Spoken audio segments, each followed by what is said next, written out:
Hello and welcome to the Business Standards Morning Show. I'm Kanishka Gupta and let's have a look at the stories for the day.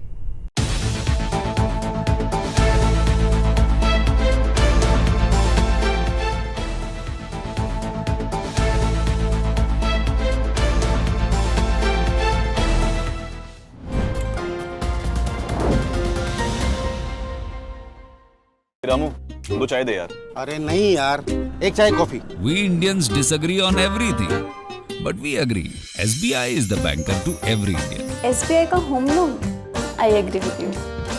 SBI is the banker to every Indian. India's telecom regulator has suggested slashing the reserve prices for the radio waves before it goes under the hammer. It has proposed a 36% cut in the base price of 3.3 to 3.67 GHz airwaves and a 40% for the coveted 700 MHz spectrum. Is the dead-ridden telecom sector happy? Will these recommendations, if accepted by the government, give some leg up to the industry? Watch our next report to know all this.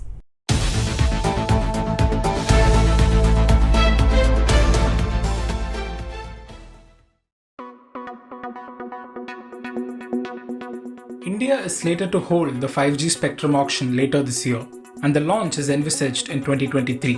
The 2016 and 2021 auctions ended on a whimper as more than 60% of the spectrum put up for sale remained unsold. Looking to avoid a repeat of the last two auctions, the Telecom Regulatory Authority of India has recommended a 36% cut in the reserve price for the prime 5G frequency of 3.3 to 3.67 GHz band for a pan-India use. This frequency, also called the mid-band 5G spectrum, has become the basis for the first implementations of 5G globally as it provides the right balance between coverage and capacity. Many countries around the world have already earmarked the mid-band spectrum for 5G. It can carry large amount of data while also achieving greater geographic coverage. The base price per megahertz has been cut from 492 crore rupees to around 317 crore rupees for a 20-year allotment. While this works out to around a 36% reduction, it is much lower than the industry demand, which was up to a 90% cut. I do believe that this will mean one important thing, which is that the expansion of 5G services to places beyond the top 10-15 cities could be in question. I don't expect the 5G prices to be impacted in a very big way because of this, because that will to a large extent be determined by the competition in the market. But certainly the investment into 5G infrastructure will depend on how much money the companies have with them. And clearly with the spectrum taking a large chunk of it, there'll be less to spend on infrastructure. So that, in my view, is the biggest worry. India's reserve prices do not match or are actually far higher than its peers, whether these are peers by the size of the country or by the size of its economy. In line with global trends, telcos in India will look to acquire 100 MHz of mid-band spectrum to run an efficient network, which at the base price will cost them 31,700 crore rupees for 20 years. An industry expert said that telecom companies would also need a large quantum of spectrum in the premium 700 MHz band for a reliable 5G network. Telecom companies have already conducted 5G trials in the 700 MHz, 3.5 GHz and 26 GHz bands. The reserve price for the 700 MHz band has been cut by 40% to 3,927 crore rupees per megahertz for a 20-year pan-India coverage.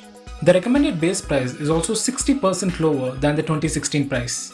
This band found no buyers in the last two rounds due to the extremely high reserve prices. This time it may see some demand. Low frequency bands are ideal for use in rural areas, while they also help to improve indoor coverage in urban areas. ICICI Securities has however said the spectrum prices for 700 MHz still remain expensive. We can still expect to see some action in the upcoming auction. Frankly speaking, that this cut was expected. Prices were actually high. Situation has improved vis-a-vis what the recommendations were last time. And given the fact that all the telecom operators have, started doing their 5G trials, and the budget also had indicated that the rollout should happen next calendar year. So we expect that even at these prices, we will have some kind of participation, and the telcos will not wait out this time for further slash in the prices like we've seen in the past. While Bharti Airtel and Reliance Jio are well placed to participate in the auction, Vodafone Idea's ability to compete is constrained due to a weak balance sheet. Without significant fundraising, Vodafone Idea may be left behind. Analysts say this would lead to further market share gains for Jio and Airtel. TRAI has also recommended that telcos be allowed easy payment options, including part payment with the flexibility of moratorium. The government has to approve the regulator's recommendations before going ahead with the auction. How far will TRAI's recommendations go in generating interest in telecom companies for the 5G auction? Only time will tell.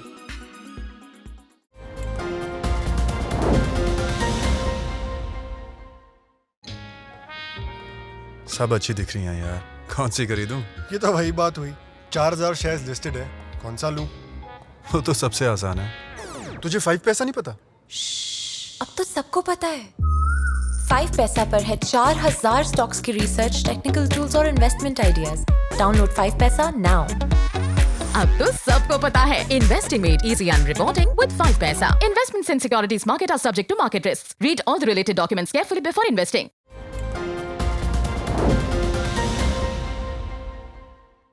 Telecom Regulatory Authority of India's move will indeed offer some cushion to the ailing telecom sector. Let us now move on to a fund which gives much needed cushion to retirees. Of late, parking money into the government's retirement fund has become a tad less attractive. After effecting interest rate cut from the earlier 8.5% to 8.1%, the EPFO is now going ahead and levying TDS on interest earned on contribution which exceeds 2.5 lakh rupees. Our next report tells more about it.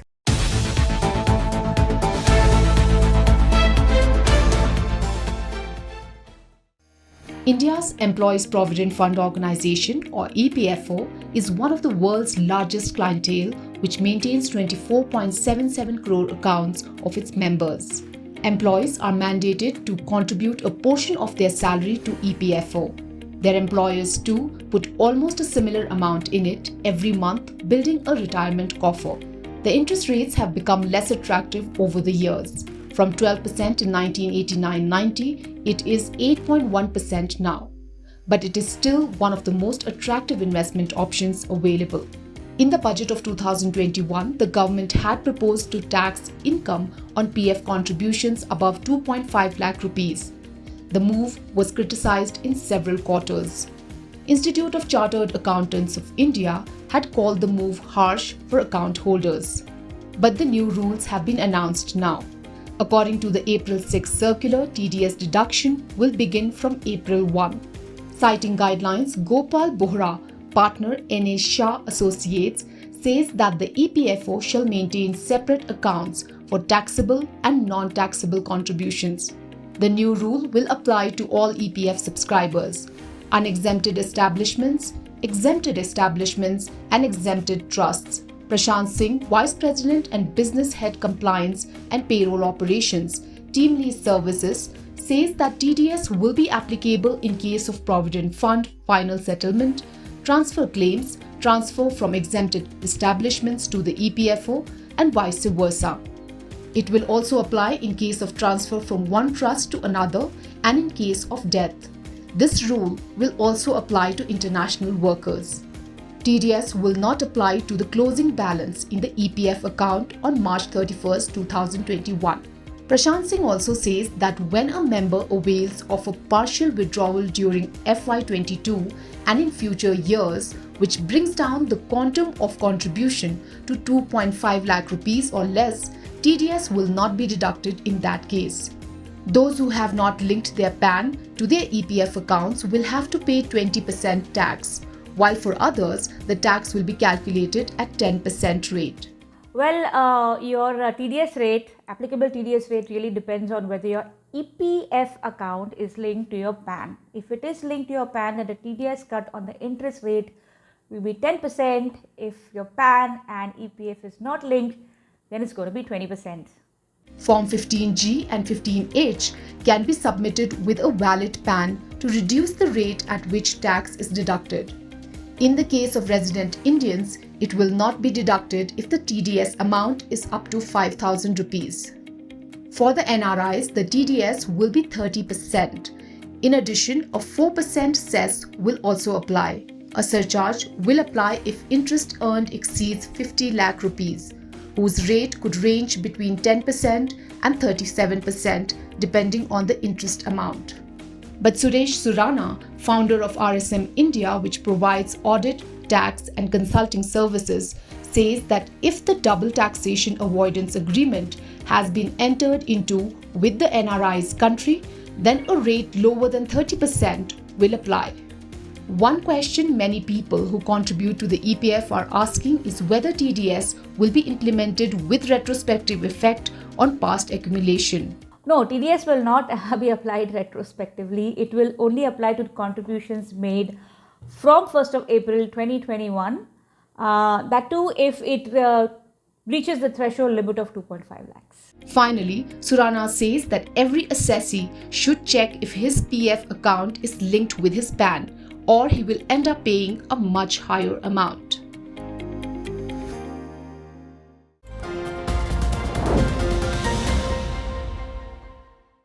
यार मत पूछ यार, फिर से stocks में फंस गया। तो स्टॉक्स के साथ बॉन्ड्स, इंश्योरेंस, गोल्ड में बैलेंस कर। इसमें बहुत तामझाम है। तुझे 5 पैसा नहीं पता? अब तो सबको पता है। 5 पैसा है all in one account. Download 5 paisa now. अब तो सबको पता है। Investing made easy and rewarding with 5 paisa. Investments in securities market are subject to market risks. Read all the related documents carefully before investing.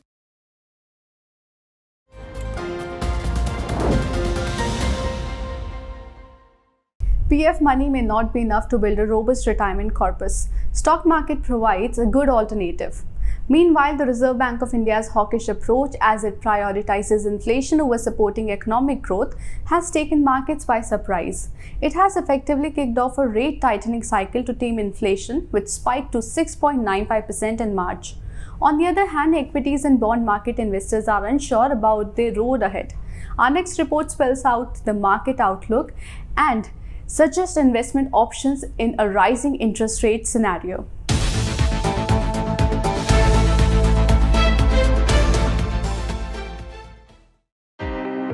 Equities and bond markets have been mired in uncertainty as global central banks turn off liquidity taps even as they stare at feeble economic growth due to the Ukraine-Russia war. After 3 months into the new calendar year, returns from domestic benchmark indices remain nil. Globally, the benchmark indices in Japan, China, the US, the UK, Russia, and Europe have given negative returns between 7 and 31%. In the money market, the 10-year US bond yields have inched up over 70% so far this year, while domestic yields have hardened 11.5%. A rise in bond yields indicates losses on the bonds an investor already owns, and the road ahead isn't getting easier. According to analysts, the problem for equity investors is they are unclear where the peak in inflation is. Fixed income or bond markets, on the other hand, fear that aggressive monetary policy will hit the economy, animal spirits, and consumer demand. As pointed out by Akash Prakash in a Business Standard opinion piece, we are entering a dangerous phase for the US economy and market. If the US yield curve inversion remains for 90 days, the US markets go into a significant decline. Equity markets globally will struggle till differentiation sets in and the fundamentals prevail again. Back home, the RBI's Monetary Policy Committee retained its accommodative stance, but changed the wording to remain accommodative while focusing on withdrawal of accommodation to ensure that inflation remains within the target going forward. This, analysts say, hints that the RBI will likely change its policy stance to neutral in the June MPC meeting, setting the stage for a short rate hiking cycle in the second half of 2022. Against this backdrop, where should investors park their money in a rising interest rate scenario? In this rising interest rate scenario, it makes sense for investors to move some money to fixed income investment, preferably to dynamic bond funds. But it is important to appreciate the fact that even after the expected 2 rate hikes this financial year, real returns from fixed income will continue to be negative since inflation is projected at 5.7%. Equity can beat returns from fixed income in financial 23. So investors should give more priority and higher weightage to segments like IT, pharmaceuticals, chemicals, metals and telecom, which are unlikely to be impacted by rising inflation and rising interest rates. Vijay Kumar also says financials may also perform well in FY23 as rising interest rates will support interest income. However, if someone is risk averse and prefers debt market over equities, Sunil Subramaniam suggests investing in floating interest rate linked bond schemes. From a fixed income investment perspective, I would say that there are first of all 2 types of fixed income. One is where you park the money for the short term, and second is when you're actually doing an asset allocation and investing for the long term. So when you're investing for the long term, the 2 aspects to keep in mind are what is the ultimate horizon in your mind, and that the tax generally insists that there's a 3-year holding period for investments. So in that scenario, with let's say a 3+ year outlook, if you were to take a 3-year investment horizon in any paper which has a 3-year duration, like medium-term funds and long-term funds, then you would tend to suffer losses there because of the mark-to-market action of a rising interest rate scenario. So my recommendation would be that you stick to a floating rate kind of fund, which will be able to reprice its investments every 3 to 4 or 5 months, so that as interest rates rise, they will be able to participate. Alternatively, you can also use the liquids schemes such as ultra short term, low duration, money market, overnight and money fund, which essentially have a very short duration. Now, initially you might get a low interest rate there, but as the economy's interest rates start rising, they will also be repricing their investments at a higher yield. So even in a liquid scheme, if you stay invest for 3 years, that will be more beneficial than investing in a medium-term bond fund. Clearly, markets are in for a wild ride till inflation scenario becomes clearer and the Ukraine-Russia war ends with a mutually agreeable solution. Given this, the movement in bond yields will dictate equity markets globally in the near term. On Wednesday, markets will react to the retail inflation data of India and the US and will track Q4 result of IT major Infosys.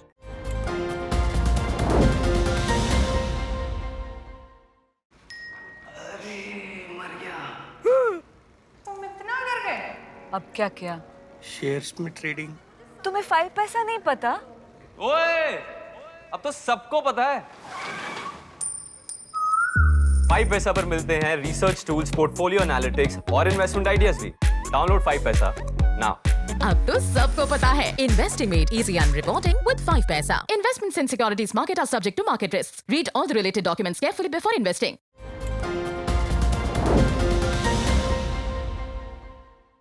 After the markets, let us shift to the focus back to the 5G. Private 5G networks are gaining traction around the world with the availability of more spectrums. Watch our next report to know more about it.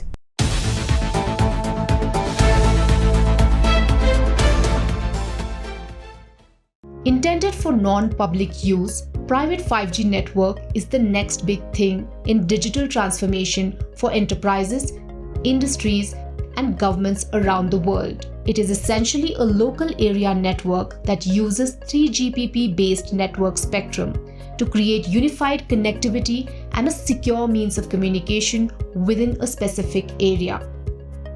Private 5G network is on the cusp of taking off around the world.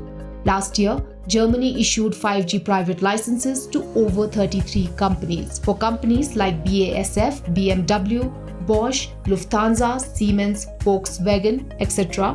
to run exclusive networks.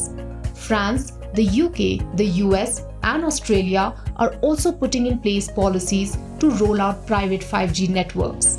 Back home, Indian IT majors are planning to deploy private 5G test beds spread over their campuses across the country. Tata Consultancy Services, engineering services provider L&T Technology Services, and Tech Mahindra are reportedly planning to adopt private 5G networks.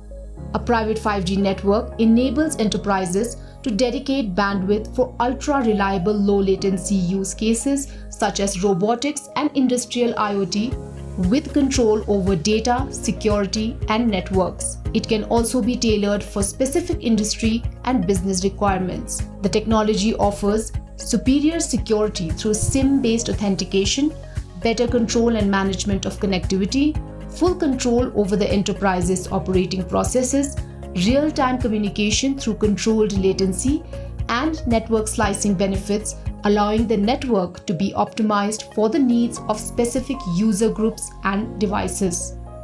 The Telecom Regulatory Authority of India recently recommended that enterprises may request telecom service providers to establish an independent private 5G network in the enterprise premises using the service provider's spectrum.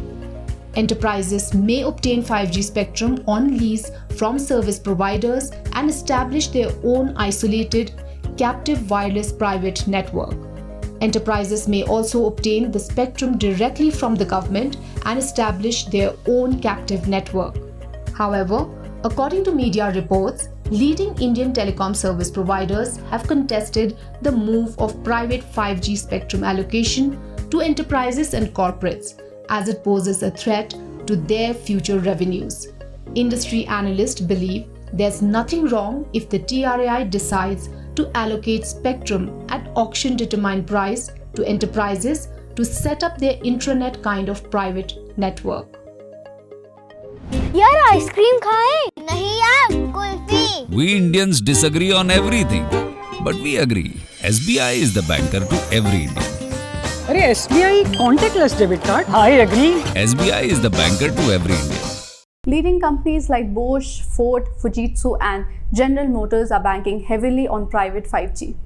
That's all for today. For more news and analysis, log on to businessstandard.com. We will be back tomorrow with our next episode. Thank you for watching.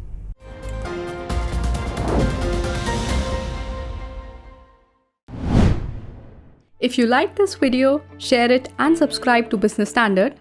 For more news, views and insights, log on to www.business-standard.com. Do also follow us on YouTube, Twitter, Facebook, Instagram, Telegram and LinkedIn.